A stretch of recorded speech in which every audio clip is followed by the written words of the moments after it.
Muy buenas noches, señoras y señores. De entre los primeros ministros más polémicos de la Unión Europea, Víctor Orbán seguramente se lleve la palma. Atacado sin disimulo incluso desde el mismo Partido Popular Europeo al que pertenece, ha desarrollado unas políticas contrarias a las globalitarias, políticas basadas en el concepto de democracia iliberal. Una formulación novedosa despreciada por la élite europea que ha tratado de denunciarla como fuente de autoritarismo, mientras esa misma élite calla ante las flagrantes violaciones de la justicia que se perpetran, por ejemplo, y por no irnos muy lejos, en un país como España. Orbán, guste más o menos, es hoy un personaje central de la política europea, con un protagonismo seguramente superior al que le corresponde por la importancia de su país. Si Europa ha de tener algún futuro, con toda probabilidad pasa por esa formulación de la democracia iliberal.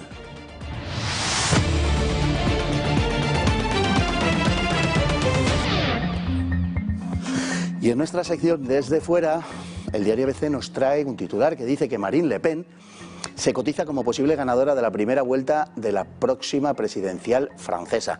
En este momento, Marine Le Pen es la candidata mejor situada en Francia para hacerse con el Elíseo. Sí, es verdad, no es la primera vez. Y luego resulta que pierden la segunda vuelta porque todos se unen contra ella. Hasta ahora es lo que ha sucedido. Le pasó a su padre y le ha pasado a ella. Pero déjenme decirles algo. Hay cosas que imperceptiblemente están cambiando en Francia. No sé si será suficiente para que Le Pen llegue a la presidencia de la República en 2022, pero es muy probable que ningún Le Pen esté nunca más cerca de conseguirlo. Y las encuestas más recientes también así lo apuntan.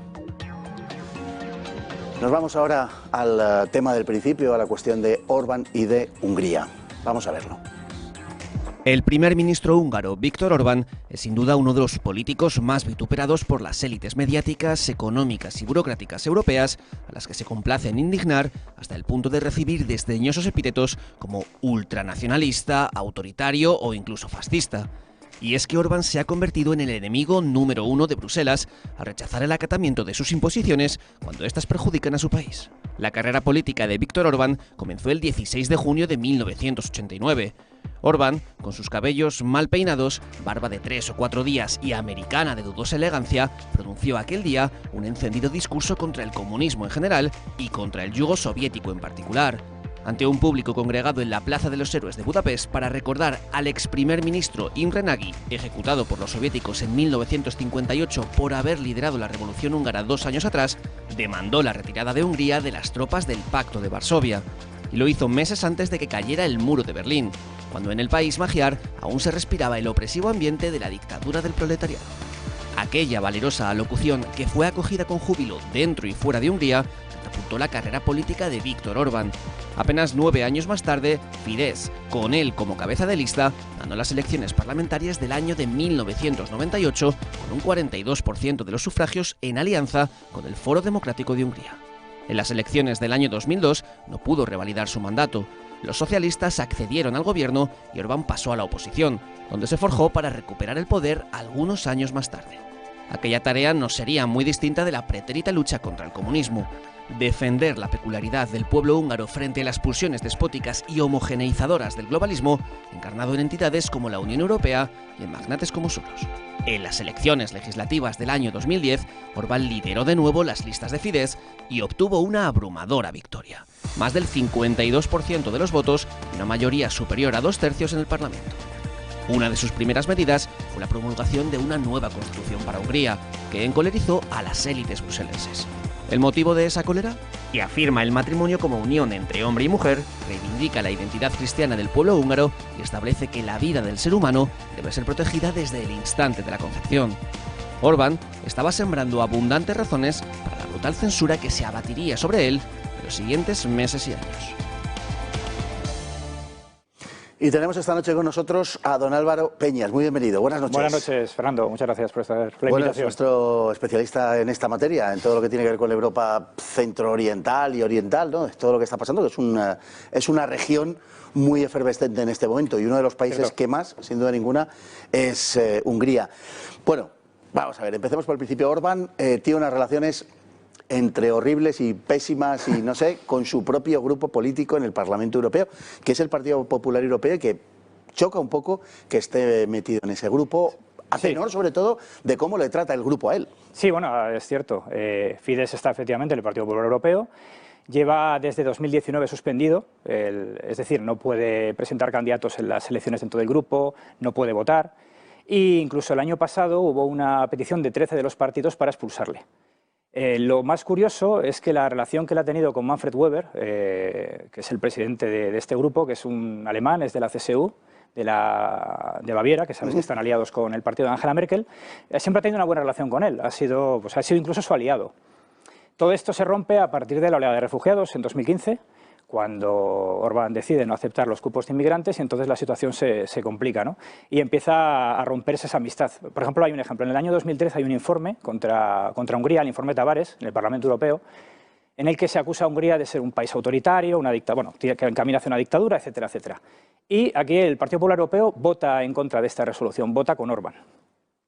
Pero en 2018 llega el informe Sargentini, que es el informe que va sobre el tema de la situación del Estado de Derecho y todo este tipo de cosas, y aquí Weber y compañía sí que votan a favor del informe y contra Orbán.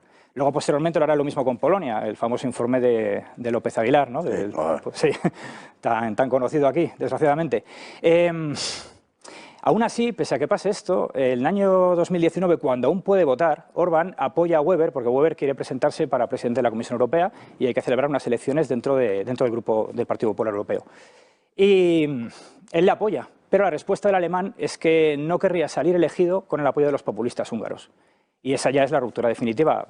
Orbán acusa a Weber de haber formado parte del club de elitista de la izquierda, lo cual, bueno, es verdad que en muchísimas cosas la diferencia entre populares y socialistas en el Parlamento Europeo es mínima, prácticamente siempre votan lo mismo, y la situación ha llegado ya a un momento crítico en el momento actual. La semana pasada se anunció un nuevo estatuto, una enmienda a los estatutos del Grupo Europeo Popular, y se vota esta semana, se vota el miércoles. Esa enmienda, si se aprueba, lo que va a hacer es que va a marginar aún más a Fidesz dentro del grupo. Y la respuesta de Orbán, que además esto está siendo portada hoy en todos los medios húngaros, es que ellos dejarían el Grupo Popular Europeo si esa enmienda se aprueba. O sea, que lo sabremos pasado mañana. Sí, así es. Así es. Pues la verdad es que Orbán parece encajar mejor a priori en otros grupos políticos. En el grupo en el que está Vox, por ejemplo, y además se llevan particularmente bien con Vox. Sí. A ver, él tiene buena relación, también tiene buena relación, hay que decirlo, con el Grupo Identidad y Democracia de Marine Le Pen. De hecho, bueno, por ejemplo, con Geert Wilders, el político holandés. Geert Wilders, él allí lo que hace, bueno, él veranea allí porque su mujer es húngara y tiene una relación personal muy estrecha con Víctor Orbán. Y con Salvini también, cuando fue ministro del Interior en Italia y que estaba frenando la inmigración ilegal en el Mediterráneo, también tuvo una relación bastante estrecha. Pero es verdad que su principal relación es con el grupo de conservadores y reformistas, que es donde está Vox. También hay que tener en cuenta que es el grupo donde está Ley y Justicia, que es el partido con el que comparte el peso de la lucha en Visegrado contra las políticas globalistas de la Unión Europea. Tiene muy buena relación con sus dirigentes y también sabes que existe una tradicional amistad polaco-húngara que viene muy de lejos. Sí. Efectivamente está Vox en este grupo, con Santiago Abascal Orbán se ha reunido. Ahí también están los búlgaros y los letones que están en sus gobiernos nacionales, ¿no? Los partidos nacionalistas de allí. Y luego está Giorgia Meloni. Con Giorgia Meloni también tiene muy buena relación. Además, ha habido un hecho muy curioso. La semana pasada, Orbán le manda una carta a Giorgia Meloni. Le manda una carta en la que le dice que lo importante es seguir la lucha, que él ha estado mucho tiempo en la oposición y que tienen valores compartidos como son el sentido común, como son los valores cristianos y nacionales. Y bueno, esto es por lo que ha sucedido en Italia. Sabes que el gobierno de Giuseppe Conte cae. Las encuestas, si hubiera habido elecciones, daban a esa alianza de derechas formada por la Liga de Salvini, Hermanos Italia de Meloni y Forza Italia de Berlusconi como tercer invitado, le daban la mayoría absoluta, pero lo que se ha hecho es un gobierno de concentración dirigido por Mario Draghi, ¿no? Es presidente del Banco Central Europeo.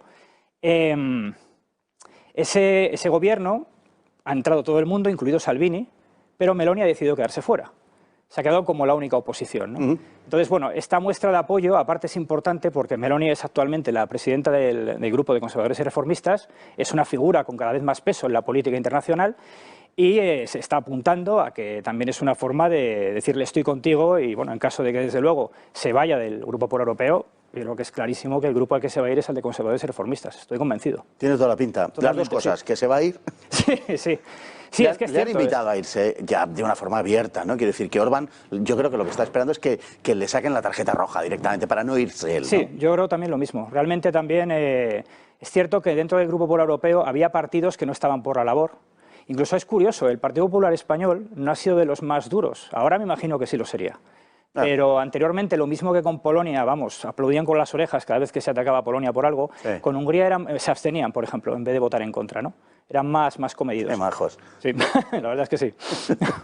Bueno, Orbán es un personaje con peso propio, con personalidad propia, muy propia, yo diría, que comenzó su carrera en los últimos días del comunismo. Los últimos días, bueno, los que resultaron ser los últimos días del comunismo, porque en aquel verano del 89, desde luego no estaba claro que fuese a caer el muro de Berlín con esa precipitación. Sí había ya síntomas de deterioro, precisamente en Hungría es donde se abre la primera frontera para pasar a Austria y tal, pero, en fin, incluso los más conspicuos analistas daban la cosa como para largo, ¿no?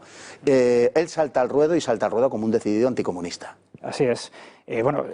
Fidesz se crea, que es la Alianza de Jóvenes Demócratas, se crea en el año 88, y cuando salta a la palestra Orbán es en el año 89 con una protesta callejera para pedir la retirada de las tropas soviéticas de Hungría, que de hecho estuvieron hasta el año 91, ya después de las que se hubieran celebrado elecciones democráticas. Pero sí, claro, evidentemente eso es su característica principal, el anticomunismo. También Fidesz en ese momento lógicamente, es un firme defensor del modelo liberal occidental, que lo ven como un contrapeso al modelo soviético que está oprimiendo Hungría, ¿no? Es una tentación general en la zona. Hombre, por supuesto, claro, es el enemigo el que está combatiendo a tu enemigo, ¿no? Entonces, lógicamente, pues eres muy partidario de él. De hecho, en el año 90, que Fidesz saca un 9% de los votos, ellos hacen oposición al Foro Democrático de Hungría, que es un partido conservador que gana esas elecciones. O sea, que es curioso, ¿no?, cómo luego él va evolucionando. Bueno, metió a Hungría en la OTAN. Sí, claro, sí, efectivamente. Es en su primer mandato, es en el año 98, del 98 al 2002, y una de las medidas que toma en ese momento son más, muy centrado en lo económico. También es cierto que no llega con una mayoría absoluta, llega con un gobierno de coalición, con el partido que te he citado antes, el Foro Democrático de Hungría, y con algún socio menor. La situación de Hungría en ese momento es desastrosa. Ha sufrido, pues, con los gobiernos anteriores, con los gobiernos socialistas y liberales, ha habido unas privatizaciones bestiales, se han cerrado muchísimas fábricas, el paro se dispara, la inflación está disparada y todas sus medidas van al tema económico, ¿no?, van encaminadas a la economía. Hay un ejemplo del año 99 al 98, baja la inflación de un 15 a un 10%. O sea que no hace tampoco una mala función. Lo que pasa es que hay corrupción, sobre todo por sus socios, y al final pues acaban perdiendo las elecciones frente a los socialistas. De ese periodo, aparte de lo de la OTAN, hay una cosa que me llama hay una cosa que toma, que es un poco una medida en cierto modo nacionalista, que es la de ampliar los derechos, tanto laborales como de educación y de sanidad, para los húngaros étnicos. Los húngaros que viven en Ucrania, que viven en Croacia, en Serbia, en Eslovaquia o en Rumanía. Y lo hace porque quiere reparar en cierto modo el daño causado por el Tratado de Trianón. Que, bueno, como sabes, el Tratado de Trianón, Hungría es parte del Imperio Austrohúngaro, potencia central, perdedora de la guerra, y por este tratado de 1920 a Hungría le quitan 2/3 partes de su territorio, lo cual deja un montón de comunidades húngaras fuera de Hungría. Repartidas por toda Europa, sí. Efectivamente, además, claro, eso también ha sido fuente de conflictos con los países vecinos, y bueno, y han sido determinantes en algunos casos, como fue los conflictos en Timisoara, de la minoría húngara, que solo se acaban provocando la queda de Ceausescu. Entonces, bueno, esa medida a mí me llamó la atención porque es la única medida que he encontrado un poco más parecida al Orbán que conocemos hoy en día, ¿no? Evidentemente él evoluciona porque, claro, como estaba comentando, una cosa es que tú estés a favor de un modelo liberal occidental y otra cosa es que cuando luego ves que no se adapta sobre todo a tu cristianismo, que es una cosa que para Orbán es fundamental. Ahora hablaremos de eso precisamente. Sí. A mí me da la impresión de que hay dos Orbán, digamos. Uno primero que está más orientado hacia, digamos, todo lo que ha sido el pasado húngaro, lógicamente, y hasta cierto punto, si se quiere, lastrado por eso, en una posición fundamentalmente anticomunista. Y luego un segundo Orbán a partir del 2010, cuando se hace cargo del gobierno, en donde él se convierte en lo que hoy conocemos, con una temática, digamos, más ligada a lo que, digamos, Europa trata de forzarle a ser, ¿no? Claro, bueno, es lo que te estaba comentando. Realmente hay una evolución en él. Cuando tú ves lo que estaba comentando, los comunistas se convirtieron en socialistas y liberales sin ningún problema, se adaptaron muy bien a ese sistema. Cuando él ve efectivamente que esa política va también en contra de sus convicciones, él cambia y yo creo que él es el que arrastra a Fidesz a cambiar, ¿no?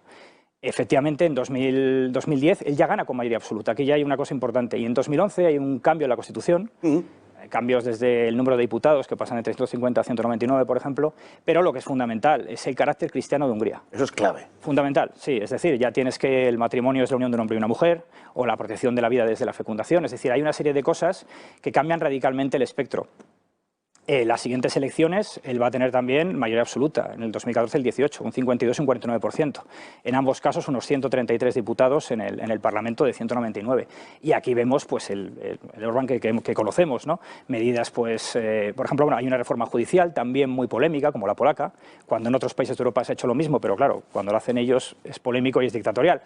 Medidas a favor de la natalidad, a favor de la familia. Bueno, por supuesto el tema de la inmigración, y luego económicamente también es muy importante lo que hace Orbán, porque recupera gran parte de lo que se había perdido con esas privatizaciones. Recupera para el Estado húngaro un montón de empresas, un montón de temas estratégicos que él considera que deben estar en manos de su país, ¿no? Y es fundamental para la independencia, para su independencia y evidentemente para poder hacer frente a la Unión Europea. Si no, ahora mismo no podría. Para la soberanía húngara. Eso de es. ese asunto hablaremos ahora en la segunda parte. Me parece el tema central de todo este tema, ¿no? Nos vamos a la hemeroteca.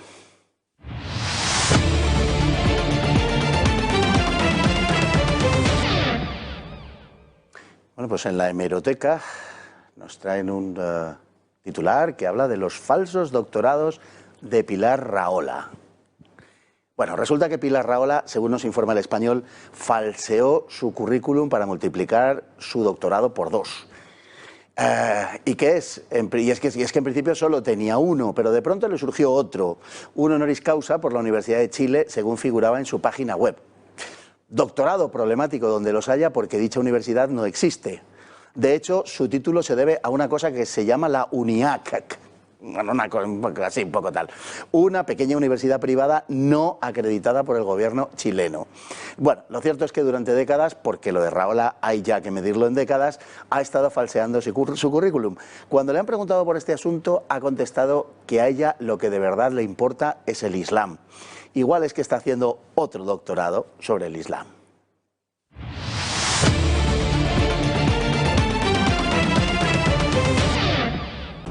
Ha sido la decidida posición de Orbán a la hora de defender los intereses de su país por encima de los de Bruselas, lo que le ha supuesto el rechazo de la casta dirigente de la Unión Europea.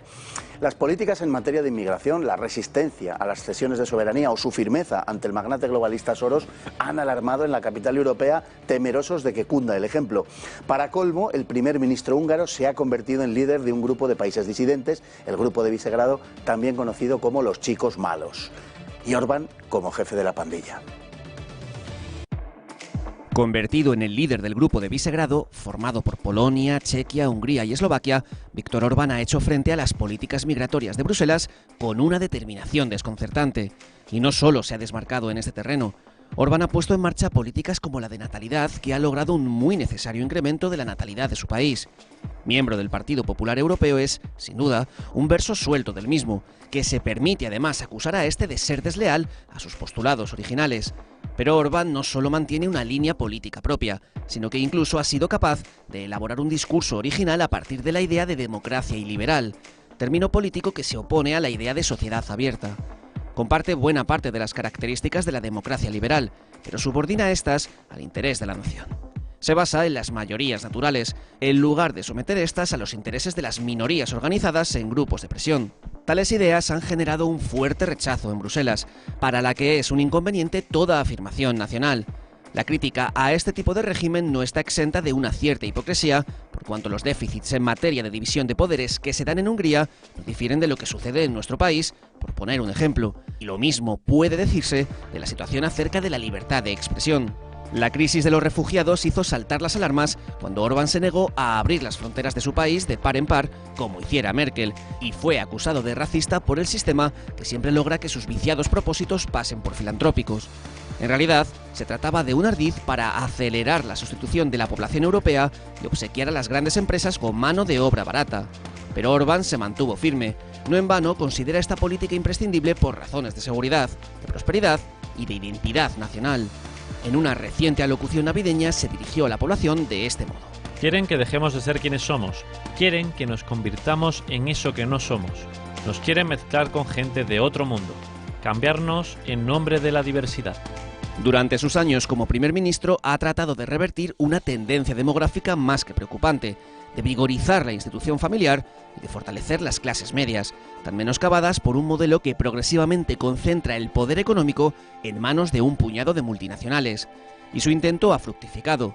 Desde que fuese elegido primer ministro en 2010, los abortos anuales se han reducido casi un tercio, los divorcios son cada vez más infrecuentes y las uniones matrimoniales se han incrementado muy notablemente.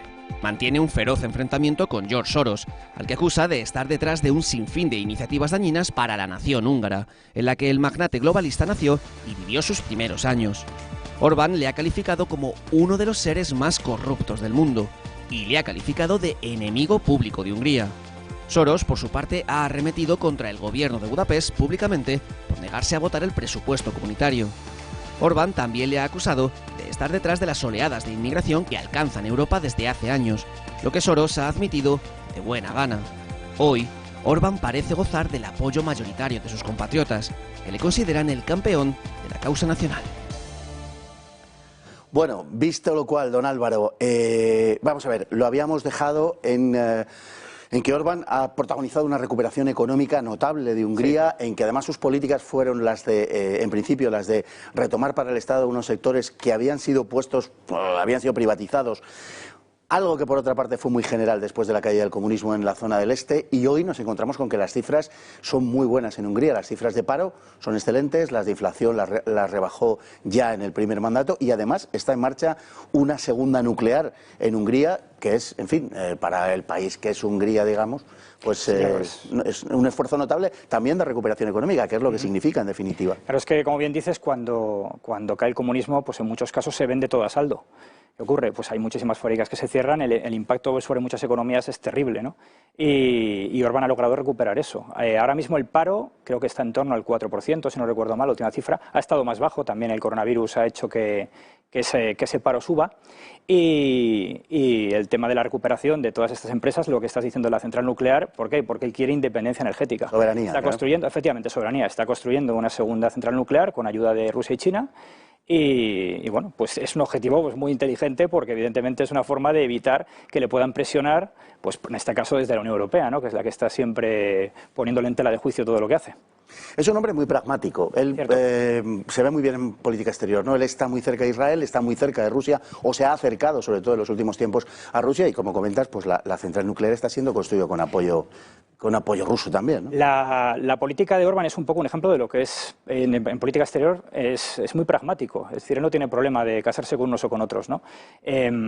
Por ejemplo, has dicho, Israel es cierto, tiene muy buena relación con ellos, tiene también el apoyo de la comunidad judía húngara, tiene buenas relaciones con Turquía, con Rusia, con China, dentro de la Unión Europea, evidentemente el grupo de Visegrado, que son sus principales aliados, también con Austria tiene una buena relación, pero para él el objetivo fundamental de su política es el interés nacional de su país, el interés nacional de Hungría, que esto parece obvio, pero no lo es tanto, como por ejemplo cuando vemos el acuerdo que se hace con Gibraltar, que uno dice, bueno, ¿y dónde está el interés nacional de España aquí? Pues no aparece por ninguna parte. Habrá otros intereses, pero no el nacional, ¿no?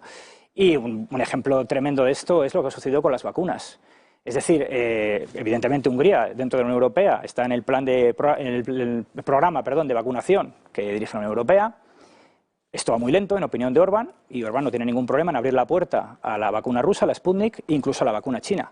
Claro, esto ha hecho que en Europa se enfaden muchísimo con él y han dicho que esas vacunas no están comprobadas, que no han sido probadas por sus científicos, por los expertos comunitarios, y la respuesta de Orbán es que sus expertos son tan buenos como los comunitarios, ¿no? Y que le dejen a él vacunar a su población, hacerlo como él considere que sea necesario. Y de hecho ahora está por encima de la media en Europa a nivel de vacunación. Bueno, es gracioso porque precisamente el fabricante de Pfizer está advirtiendo de la naturaleza de su propia vacuna, como que para decirle algo a la vacuna rusa, ¿no? Sí. O sea que, pero bueno, es política en definitiva, ¿no?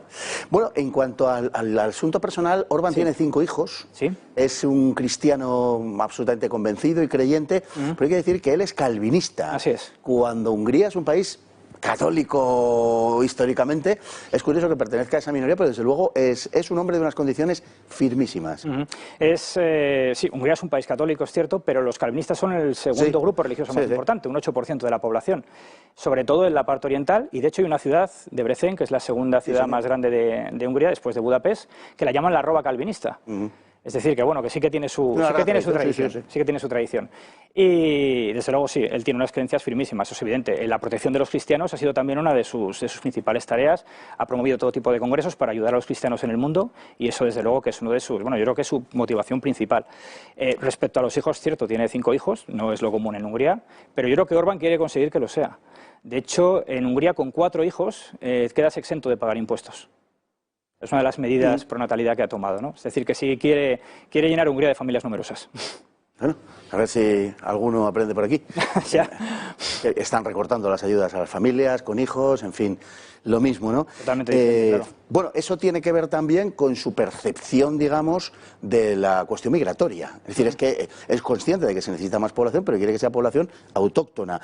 Y le paró los pies a la Unión Europea y nada menos que a Angela Merkel, precisamente en el 2015, cuando se creó esta crisis, digamos, de los refugiados, en fin, de los inmigrantes, ahora llamados migrantes o refugiados, pero en fin, que son lo que son, y como digo, pues se convirtió en el chico malo dentro de los malos. Sí. Es que lo que ocurre en 2015 marca un antes y un después en la relación de la Unión Europea con Orbán.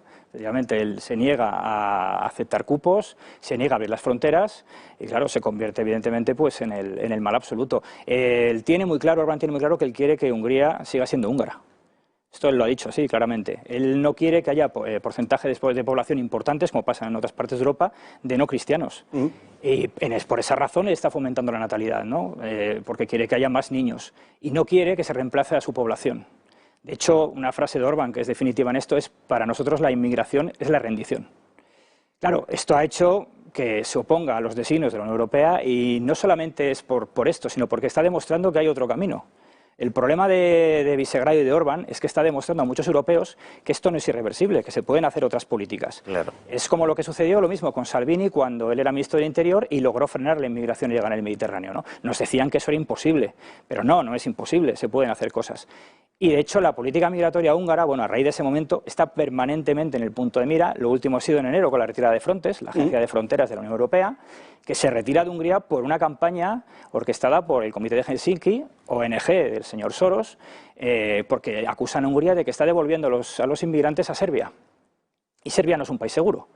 Pero resulta que en otros casos se devuelven inmigrantes a Turquía y Turquía sí es un país seguro. Es decir, todo lo que hace Hungría, o Polonia también lo podemos añadir en este grupo, todo está mal, ¿no? Hablabas de Soros, son las bestias negras mutuas, ¿no? Sí. Digamos, para Soros es Orbán, para Orbán es Soros.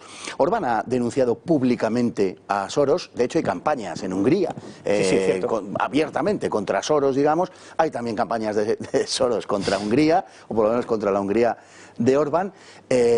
Y el propio Soros, ante la acusación abierta de Orbán de ser el que está instigando toda la crisis migratoria, Soros ha reconocido abiertamente que sí, que es él. Es que claro, aquí ya es un conflicto personal. O sea, realmente uno lo ve y es un enfrentamiento personal. Hay que tener en cuenta, que de dónde viene Soros. Soros es húngaro, es un judío húngaro. Georgi, como le llama Orbán, ¿no? Parece que lo hace con Rin Tin Tin. Y claro, le ha echado de allí. Por un lado, ha echado a la Universidad Centroeuropea, que ahora mismo se ha tenido que ir a Viena, y también la sede de la Open Society Foundation está en Budapest y ahora mismo está en Berlín. Entonces, claro, le ha echado, por así decirlo, de su casa, ¿no? Y claro, Orbán tiene clarísimo lo que representa Soros. Se lo ha estado denunciando. Soros mueve una red de ONGs, de activistas, de institutos de investigación que compran o influyen a medios de comunicación, a la vez compran o vinculan políticos, sobre todo políticos que luego promocionan a altos puestos, sobre todo en la Unión Europea.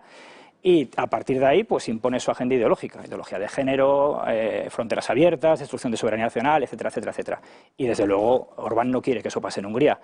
Entonces, claro, su enfrentamiento es muy directo. Ha habido una cosa muy curiosa que fue la reacción de Soros, que fue bastante histérica, cuando Hungría y Polonia llegaron a un acuerdo con la Unión Europea por el tema del veto presupuestario. Sí. Que Hungría y Polonia la han vendido como una victoria, en realidad es una tregua temporal, porque eso va a volver a estallar, ese conflicto no se va a detener y va a ser continuo. Pero Soros quería mano dura. Soros quería que a Hungría y a Polonia se les castigase duramente. De hecho, había declaraciones como la Catherine Barley, que es una socialdemócrata alemana, vicepresidenta del Parlamento Europeo, que decía que Hungría y Polonia tenían que pasar hambre financieramente.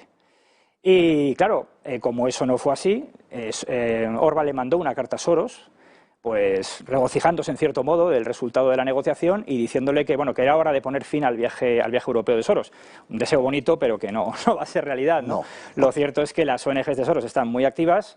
He mencionado antes lo de Frontex, lo que ha sucedido, con el tema de este que está en los tribunales, el tema del mecanismo de condicionalidad, del Estado de Derecho, que podría condenar otra vez a Hungría y a Polonia, pues tiene que haber una sentencia judicial y, por ejemplo, la vicepresidente de la Comisión Europea, Vera Jourova, que está muy vinculada a Soros, ya ha dicho que ellos saben seguro lo que va a salir lo que va a dictar el tribunal y ya está afilando los cuchillos para volver a la carga, ¿no? Incluso hay una cosa muy curiosa, que es una película que han hecho hace muy poco, este año, en el canal Arte, Hola Dictador, y es una película dedicada a Orbán, ya con el nombre te lo estoy diciendo todo, y en esta película hay 22 fiscales dedicándose, bueno, que son todos de la oposición y políticos del Parlamento Europeo, dedicándose a criticar despiadadamente a Hungría, y para ser ecuánimes dejan un abogado defensor, un representante del gobierno húngaro, que habla durante 1 minuto y medio, en 1 hora y media de documental. O sea que bueno.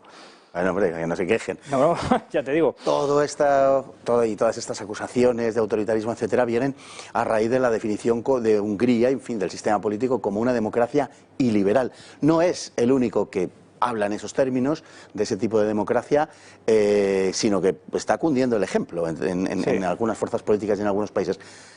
¿Puede explicar para que la gente entienda qué es una democracia iliberal? El término liberal, Orbán lo utiliza por primera vez en 2014, en un discurso, y bueno, lo ha ido evolucionando en cierto modo. Para Orbán el liberalismo es una política en la que el hombre es libre cuando se deshace de todo lo que le ata. Y para él el iliberalismo es cuando tú antepones el bien común a esa libertad individual. Entonces, Orbán habla mucho de una libertad cristiana. Él no puede concebir una democracia si un país se separa de sus raíces cristianas, como es el caso de Hungría, y de su soberanía nacional. De nuevo el tema de la soberanía nacional, que es fundamental para los húngaros, porque han estado 45 años siendo un Estado títere, en este caso la Unión Soviética, y claro, recuperar su libertad pues les ha costado mucho, ¿no? Mucho sangre y sudor.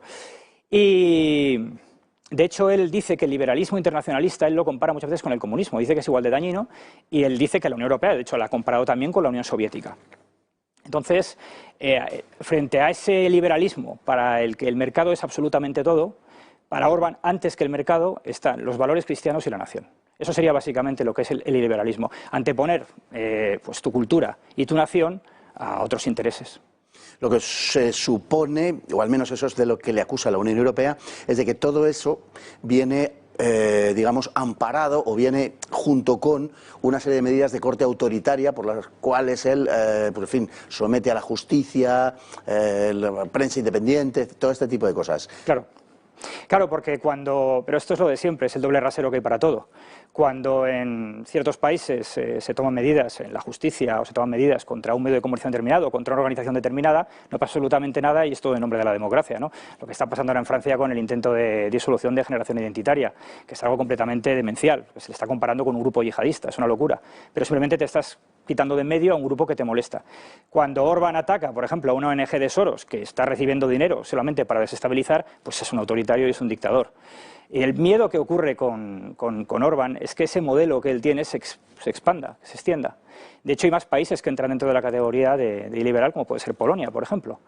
Polonia es un país también que tiene su historia y su espiritualidad, su religiosidad, su catolicismo, están intrínsecamente unidos. Y entonces entraría también, por ejemplo, dentro de esa categoría de país, ¿no? Que lo podríamos aplicar a otros sitios también. Por ejemplo, a Rusia, por ejemplo, también se le aplica.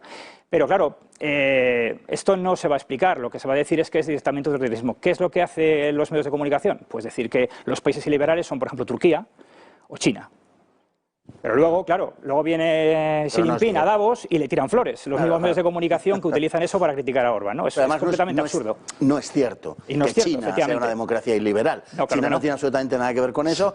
Rusia sería más parecido, ciertamente, y Polonia y Hungría. Por cierto, en esa relación Polonia y Hungría da la impresión de que el gobierno húngaro es más firme, no es más firme porque tenga más voluntad o más determinación, sino que está más firmemente asentado que el gobierno polaco. Parece además como si desde fuera se hubieran fijado como el siguiente objetivo por conquistar Polonia.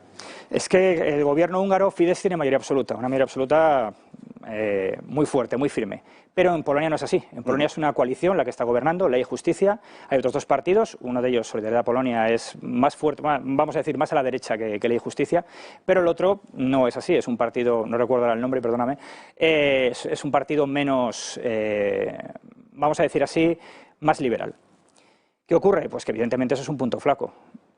También hay una cuestión que Orbán tiene muy claro lo que está sucediendo, también porque ha tenido el enemigo muy cerca en su casa, como es el caso de Soros. En Polonia, por ejemplo, medidas contra, por ejemplo, los medios de comunicación en Polonia están en manos alemanas. Apoyo a medios conservadores han sido mucho más lentos. Tomarse la lucha cultural en serio también ha llegado más tarde. No hace ni un año, un diputado de Ley y Justicia decía que lo de la batalla cultural era una tontería. Le callaron sus propios compañeros de partido. Pero es cierto que eso aún sigue presente, que no tienen tan claro cuál es el enemigo y evidentemente eso la Unión Europea lo ha visto. Y Polonia en ese sentido es más fácil que pueda flaquear. Dentro de la propia Hungría hay una oposición a Orbán, pero no hay una sola oposición. Hay una oposición que está situada en el espectro, podemos decir, socialista, liberal socialista, pero también hay un partido muy curioso que es Jobbik, que empezó siendo una cosa, ahora está siendo otra que no tiene casi nada que ver, que en su momento era pro-turco, pero luego dio un giro extrañísimo y forma parte también de ese universo. Sí, lo de la oposición de Hungría es para analizarlo, porque evidentemente están socialistas, liberales, verdes, pero luego, por otro lado, efectivamente, como has dicho, estaba el Jobbik. El Jobbik era un partido muy a la derecha, era un partido prácticamente ultranacionalista, muy radical, y sin embargo ha hecho un giro político increíble en los últimos años. Un diputado, János Bencsik, que pertenecía a Jobbik, se ha abandonado este partido, sigue como independiente en el Parlamento húngaro porque también está en contra de Orbán, y decía que era moralmente inaceptable lo que habían hecho, que ahora se avergonzaban de todas sus posturas, las que habían hecho nacer ese partido, y se estaban acercando hacia un progresismo. Puede que, muchos dicen que lo que les une es el odio a Orbán, realmente a esta oposición, pero lo que Orbán ha señalado también que lo que les une es el dinero de Soros. El dinero de Soros para echarle, ¿no? Don Álvaro, muchísimas gracias. Pasado mañana veremos qué sucede con Orbán, Pues sí. el Partido Popular Europeo, este miércoles, y pase lo que pase, estoy seguro que seguiremos oyendo hablar de Orbán durante mucho, mucho tiempo. Esperemos que sí. Muchísimas gracias, don Álvaro. Nosotros nos vamos hoy con la frase del día. La lealtad constituye el más sagrado bien del corazón humano, y es de Séneca. Muy buenas noches.